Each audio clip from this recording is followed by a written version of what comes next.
चलिए इस वीडियो में हम जानेंगे कि हम किसी की भी पावर अगर जीरो लिखते हैं तो उसका आंसर वन कैसे आता है। चलिए जैसे कि 2 की पावर जीरो हमारे पास आता है वन, यह हमने बहुत टाइम से पढ़ रखा है, पर यह होता कैसे उसके बारे में बात करते हैं। हम एग्जांपल लेंगे, मान लीजिए हमने लिया 2 की पावर 3 यानी 2 का क्यूब, तो उसका आंसर आता है हमारे पास 8 बराबर। अब मैं क्या कर रहा हूं, इस पावर में से एक को क्या कर रहा हूं माइनस, तो जब मैं पावर को एक माइनस करूंगा तो 3 माइनस 1 हो जाएगा हमारे पास 2 की पावर 2, उसका आंसर हमारे पास आता है 4 बराबर।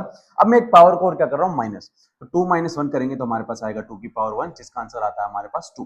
तो हम देखें कि एक पैटर्न बन रहा है कि जब हमने पावर को माइनस किया तो हमारा आंसर क्या आया 4, मतलब मैंने 8 के अंदर किसका डिवाइड किया 2 का, तब मेरे पास क्या आया 4। अब मैंने वापस पावर को माइनस किया, 2 की पावर 2 में से एक माइनस किया तो मेरे पास आंसर क्या आया 2।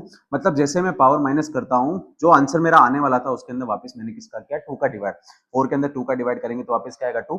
अब देखिए पावर को एक और माइनस करते हैं, मतलब 1 माइनस 1, तो ये हो जाएगा हमारे पास 0।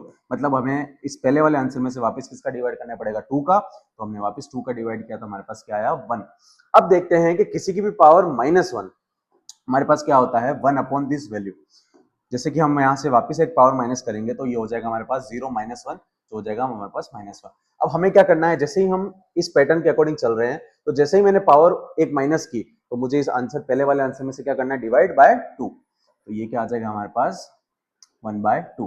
तो हमें पता है कि किसी की भी पावर माइनस 1 होता है वो कितना होता है हमारे पास 1 अपॉन दैट वैल्यू।